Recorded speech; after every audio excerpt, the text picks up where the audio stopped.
Na verdade, a Sapori surgiu no ano de 1992. Eu já vinha nesse negócio trabalhando com outra empresa, e aí em 92 decidi sair em carreira solo. E aí escolhi a cidade de Campinas, e aqui a gente começou com o primeiro cliente, que até hoje é o nosso cliente, né? Que é a Equipesca, que fez esse ano 32 anos de, de operação, e são os 32 anos que a Sapori tem. Então, isso nos dá. Nós temos muitos clientes que são de longo prazo. Isso que é legal, porque isso que mostra que tipo de empresa você é quando você tem relações de longo prazo fazendo comida, que não é muito fácil agradar todo mundo, né? Então, hoje nós temos mais de 1.800 pontos no Brasil e começamos com uma situação de quebramos paradigmas desde o início. Então a gente não chamou bandejão, a gente chamou restaurante, a gente tirou a nutricionista só da parte técnica e começou a ensinar lá a tratar os clientes não só como comensais, e sim como clientes.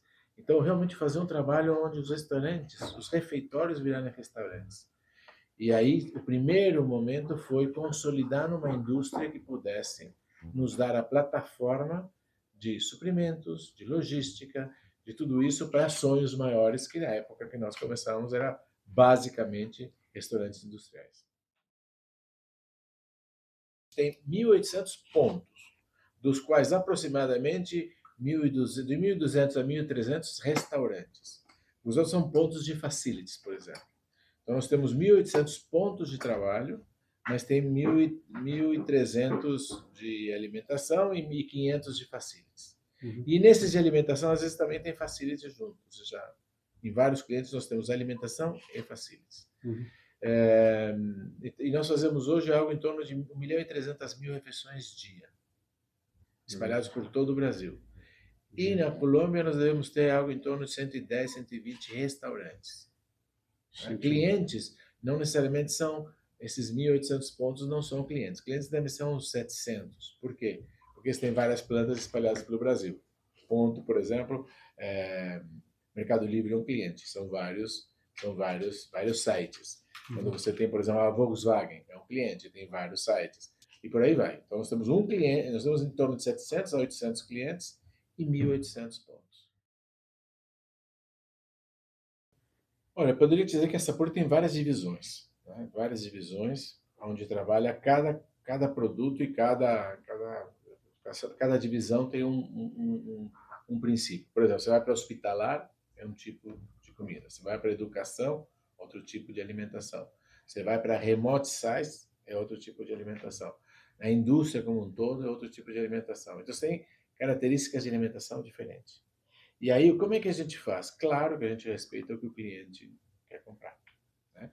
Dentro do que ele pode pagar, se estiver de acordo com o mínimo que nós estamos dispostos a oferecer, nos ajustamos muito ao orçamento que o cliente tem, desde que seja um orçamento que nos permita entregar o mínimo necessário.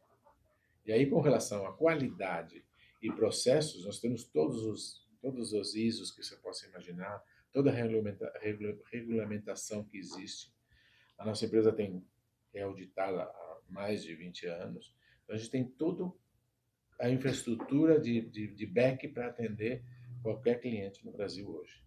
Tem infraestrutura, tem logística, tem lugares e hoje nós temos operações do Acre ao Rio Grande do Sul. Não tem, a não ser Amapá, deve ser o único estado que a gente não está. O resto, todos os estados do Brasil nós fazemos alimentação. Pode dizer que nós temos hoje um volume que nos permite atender esse grande volume de alimentação, nos permite ter praticamente convívio com todas as marcas hoje de alimentos. Nós temos cadastrado quase todos os fornecedores de alimentos no Brasil, não só em São Paulo, mas na região toda do Brasil. Uhum. Nós temos sim divisões específicas, né? Nós temos a divisão, de forma geral, quando você olha assim, remote size, alimentação para a indústria, comércio, né? Esse é o tipo de restaurantes corporativos que seguem uma mesma linha, um pouco mais, um pouco menos, mas é a mesma linha. Depois você tem a especialização de hospitais, que é uma especialização bem diferente, né? Você tem outros requisitos, outras coisas. E depois você tem as dos estudantes, né, que você tem algumas obrigações de reeducar as crianças, trabalhar em cima de um padrão adequado. Né? Então, a gente tem todos esses diferentes. E tem a área de eventos. E aí o evento é mais é o que a gente tem também dentro de eventos. A Sapori hoje, através da Eldorado, que é o nosso braço de eventos para pavilhões, né, no caso, a gente faz 75% de todas as feiras de São Paulo, nós fazemos através da Eldorado. Temos os QGs de produção, né, para essa divisão no Anhembi e no São Paulo Expo, que, aliás, são os dois mais novos locais e onde acontecem geralmente as maiores feiras. Então, nós temos ali, e dali nós temos os restaurantes e toda a conveniência de alimentação. Junto com tudo isso, para esse serviço, nós temos mais 36 marcas, que vão desde cachorro-quente, 2 marcas, cafés tem 4 marcas, onde está Casa Balduco, Pão de Queijo, Rei do Mate, enfim. Depois nós temos a parte de culinária japonesa, nós temos 2 ou 3 marcas. Nós temos pastas, 1 marca ou 2. Nós temos hambúrgueres, nós temos 2 marcas. Pizza, nós temos 2 marcas. E a gente convive com essas marcas ativamente, porque toda feira tem isso. Então a gente não tem, eventualmente, para um evento, não, a gente tem já a convivência de estar presente o ano inteiro na convivência dessas empresas, fazendo negócios conosco junto. Então, nós temos hoje, além da nossa marca, nós temos mais 36 marcas. E na questão de eventos, nós temos o nosso motor principal, que é o Atala. Nós temos a parceria com a Atala na Sete Gastronomia, que é uma empresa joint venture entre a Atala e a Sapporo. E a partir desta iniciativa, nós temos hoje trabalhos com outros chefes renomados. A gente acabou de fazer o Detão com o Fogaça, a gente tem projetos com o Ueda, e a gente tem com tantos outros chefes, onde nós temos... O que a gente tem de fato? Né? Nós temos a plataforma de fazer grandes eventos e poder garantir em grande quantidade a mesma qualidade que hoje eles fazem muito bem em casas, né, em restaurantes. Então, quando você muda de fazer, sei lá, 1.000 para 2.000, 3.000, aí é outro bicho. Então, a gente consegue dar essa plataforma para as marcas.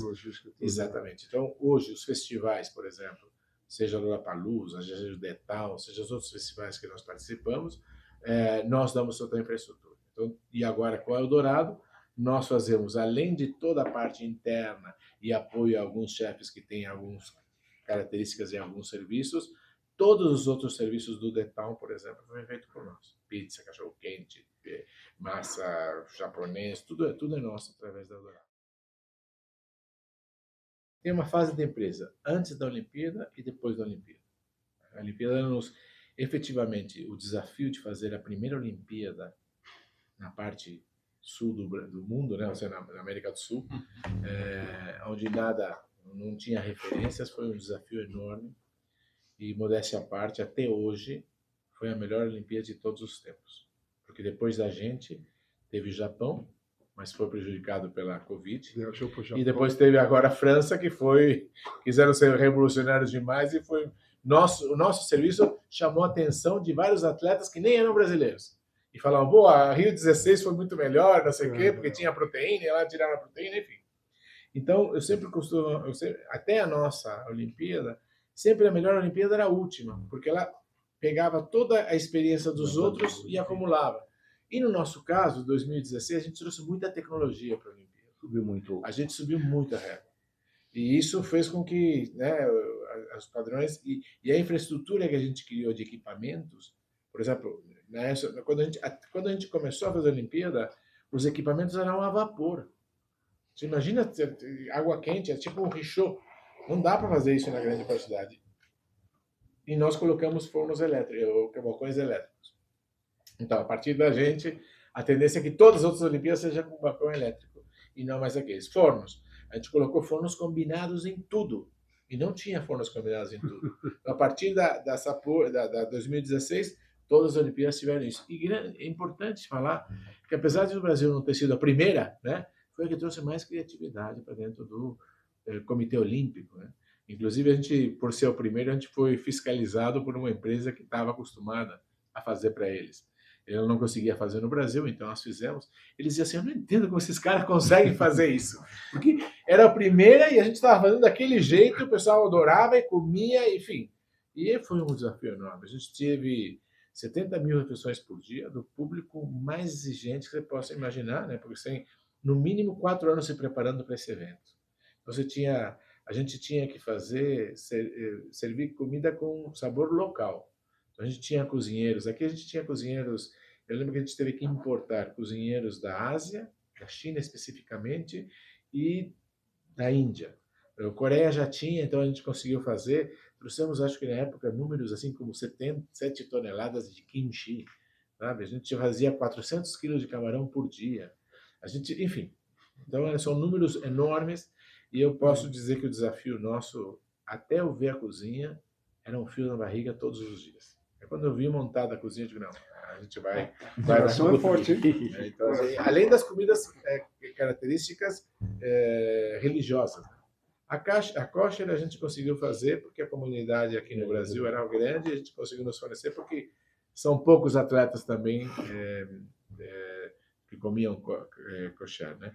Mas quando a gente falou em halal, aí não, aí eram 1.800 atletas, né? E aí a gente teve que fazer a infraestrutura dentro. Então, a gente tinha a comida halal com as pessoas ali que certificavam essa comida. E para nossa surpresa, foi uma das comidas que mais saíram. Né? A gente disse assim, não, vai ser igual a kosher, que a kosher que geralmente só o pessoal religioso come. Não tem nada, todo mundo queria comer Saudável, né? o fafale, sabe, as comidas tradicionais, aqueles grelhados dourados, enfim. É impressionante o que a gente fez. E aí, depois disso, a gente saiu para a área de eventos. Aí a gente entendeu que a gente ia continuar na área de eventos e a gente teve muito sucesso nessa área. Começamos no WTC. O WTC foi a base nossa, que é um mega hotel e que até hoje temos uma ótima relação com eles e aprendemos muito com eles. E eles nos certificaram para a gente entrar nesse supermercado, que é um mercado de alta gastronomia, com a base, com conhecimento e com questões que hoje temos a confiabilidade não só do cliente, mas principalmente não só dos chefes de cozinha, mas principalmente dos clientes, dos usuários que já degustaram e provaram nossa qualidade. Lançamentos de produtos, a gente lançou várias vezes, uma ou duas vezes Carolina Herrera, a gente fez a inauguração da loja Tiffany, aqui a última ali, Tiffany no Iguatemi, a gente fez alguns jantares da Vogue, tem várias coisas feitas com a assinatura da Tala. E hoje nós temos a sala VIP do aeroporto, a sala VIP do Safra, somos nós que fazemos, que é a maior sala VIP do Terminal 3, né? Aqui fica aberta 24 horas e é a maior. Também fazemos o Teatro Renault, né? Que é um teatro nacional, que é o que eu acho que, sem dúvida, que é o que vende mais A e B de qualquer mercado, porque é o único teatro que você pode comer dentro do teatro, né? Então, é o único teatro que tem essa possibilidade. Enfim, e temos já na agenda todos os grandes eventos, nós fazemos parte. Lollapalooza, Detal, agora a Fórmula 1. Então, sempre estamos sendo cotados para esses eventos, porque nós temos a infraestrutura de atender alta gastronomia em grande quantidade. Antes da pandemia, a gente vinha num crescimento, né? A pandemia parou o mundo, né? A gente teve setores que pararam totalmente, educação, escritórios. Então, teve um número considerável de clientes que pararam. Né? E também as indústrias, a parte administrativa também parou, que é um número interessante. Mas a gente teve, em contrapartida, a gente teve muitas empresas que aumentaram. Né? Aumentaram a embalagem, aumentaram a fábricas de comidas, enfim. E também tivemos aumento nos hospitais. Né? Então, a gente também teve aumento. Então, a gente teve uma balança, mas no primeiro ano a gente caiu muito o nosso resultado. Né? A gente teve, não sei se chegou a ter prejuízo, mas muito próximo ao prejuízo. Né? E aí, no ano seguinte, essa recuperação que veio. Mas o que deixou de legado a pandemia, o cliente começou a olhar para trás. começou a se interessar mais como funcionavam os processos internos. E isso nos valorizou muito perante os clientes, porque eles conseguiram ver valor naquilo que para nós já era uma obrigação, né? Da onde vinha o produto, da onde vinha a procedência, a certificação de fornecedores, o cuidado com a temperatura, os nossos fornecedores logísticos com toda a rigidez que nós temos, os nossos fornecedores que têm toda hora que estar atualizando seus trabalhos técnicos e seus certificados para poder nos atender. Então, isso fez com que o nosso cliente tivesse um olhar muito mais profundo e muito mais valorizando esse trabalho que até então não era tão valorizado. Os grandes incentivadores dos frigoríficos padronizarem, né? A gente tem um grande volume e a gente exigiu dos frigoríficos que tivesse a mesma espessura o bife, tivesse gramatura o bife ou outros produtos. Isso fez com que o mercado se lhe padronizasse muito mais. E naquela época a gente começou a fazer isso, não tinha tanto fast food, não tinha tanta padronização. Então a gente foi dos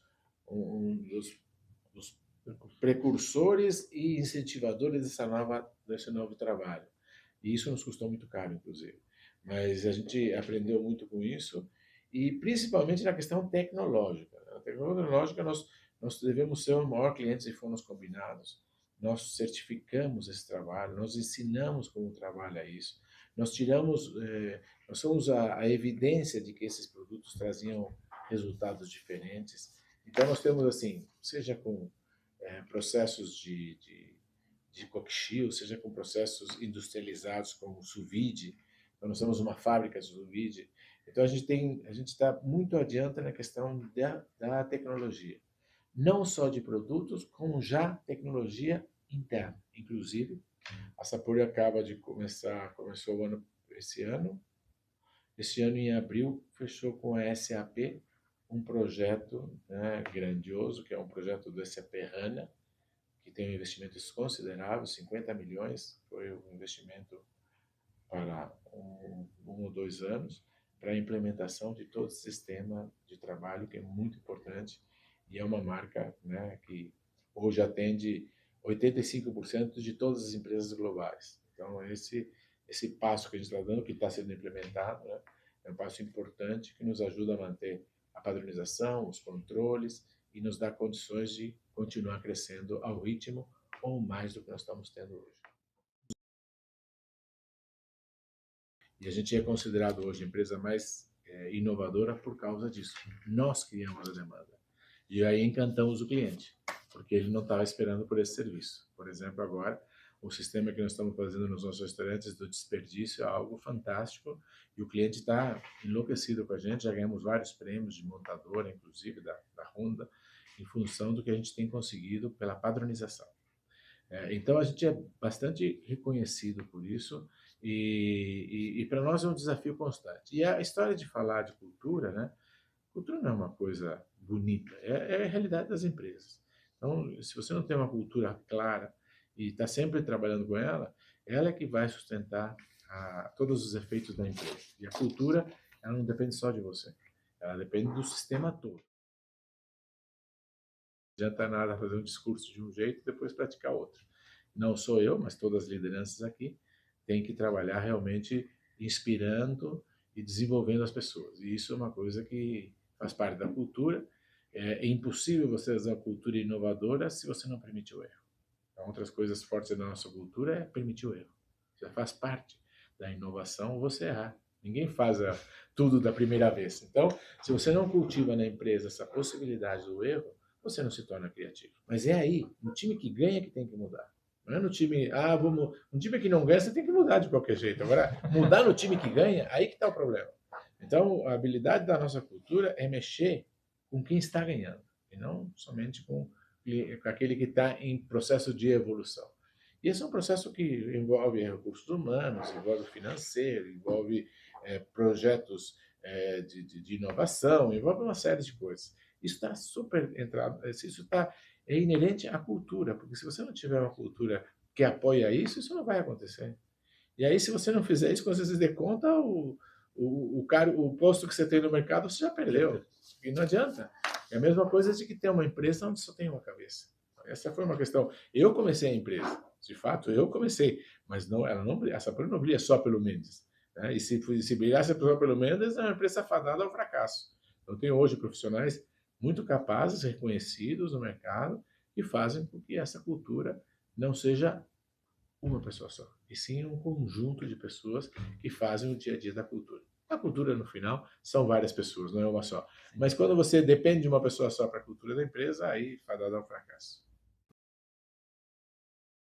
Essa questão de social, a gente sempre participou, né? Com alguns clientes nossos também.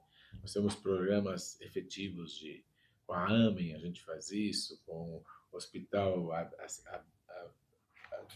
ACD, né, que é um grande cliente, a gente participa do Teleton, a gente há muitos anos, né, a gente também atende o SBT, então a gente está sempre junto no fornecimento disso e nas contribuições, e hoje atende a ACD, e isso sempre foi muito forte na empresa. Né?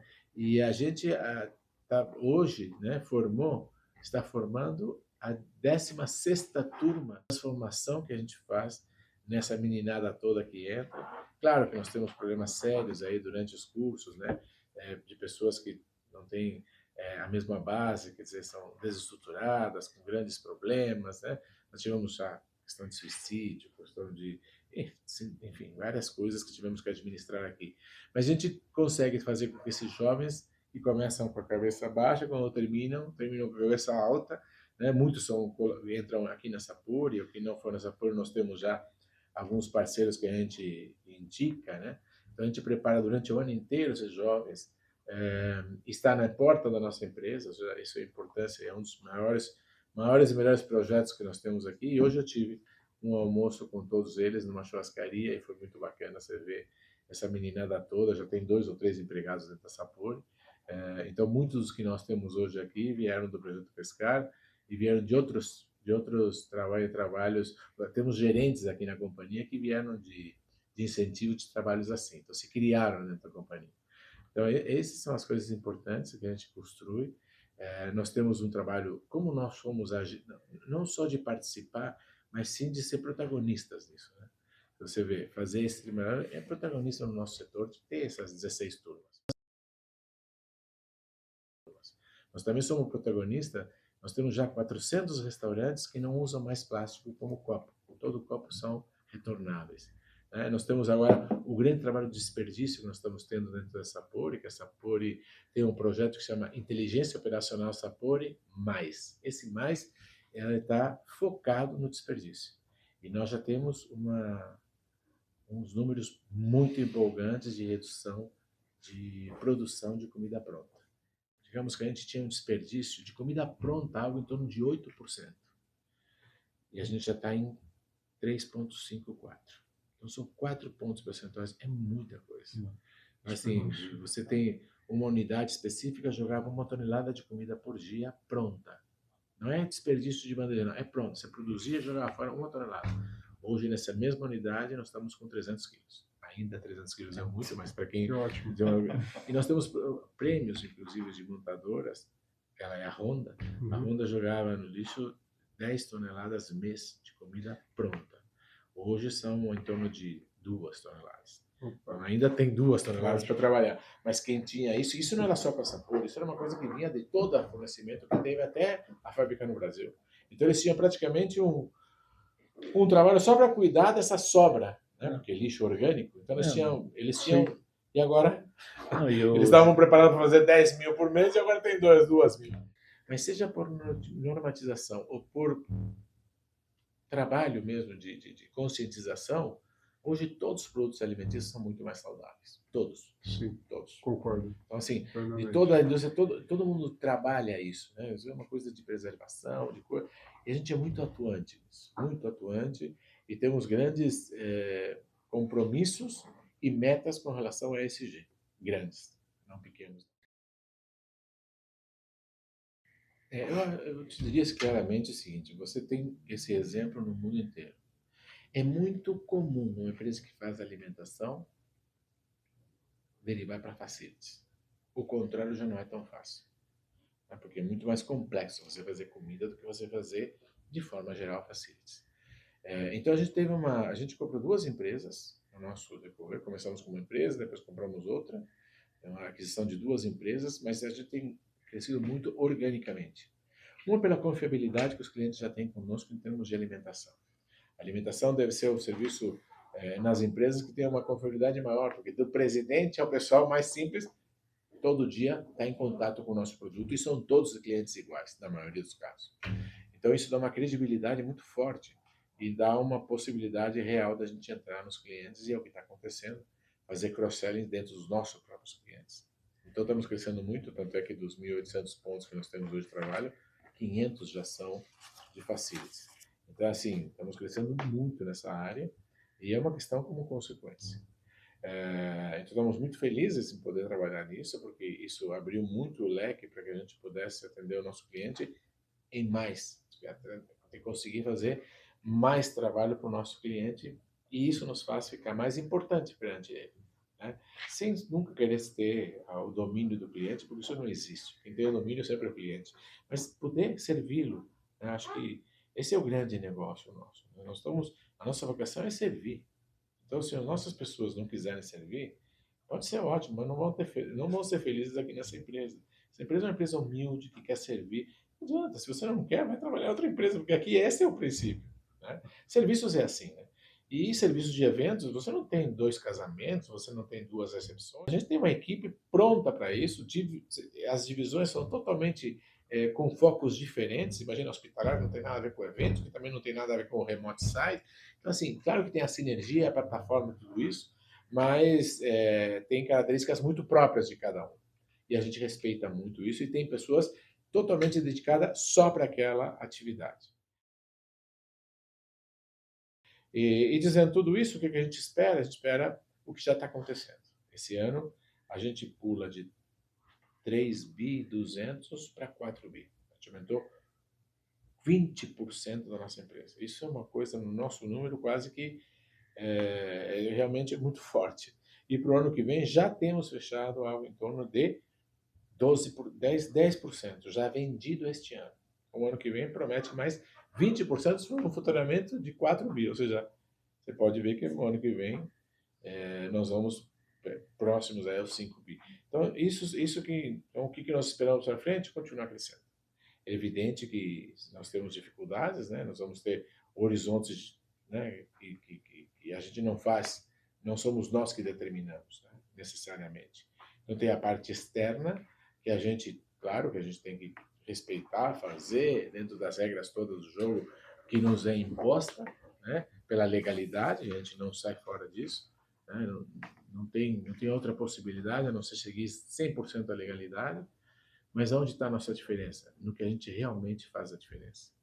Se o dólar sobe, se o dólar desce, se a gasolina sobe, se a gasolina desce, se tem mais imposto ou menos imposto, isso a gente não tem condições de gerenciar nem contribuir. Mas aonde nós temos? Na produtividade, nas nossas pessoas, no relacionamento com o cliente, tecnologias que venham a surpreender os processos. É nesse momento, é nisso que nós estamos totalmente inseridos e acreditando e cada vez mais que a nossa experiência esteja registrada e nos traga patamares de crescimento, utilizar todas as tecnologias possíveis, seja robótica, seja inteligência artificial, para que o nosso serviço traga cada vez mais competitividade e uma solução mais clara e segura para o nosso cliente. Então, o que eu diria pela frente é um grande avanço em questão tecnológica, um grande crescimento sustentável e um olhar realmente bastante forte para áreas novas como o trabalho de B2C. Nós temos algumas investidas aí no trabalho de B2C. Começamos com a Eldorado e agora temos outros projetos grandes aí pela frente que terão surpresa em breve de algumas aquisições que farão com que a gente tenha dentro da nossa plataforma outras vias de crescimento importantes que se juntam ao sistema todo e que nutrem o sistema em demandas, em serviços e atender nosso cliente cada vez melhor.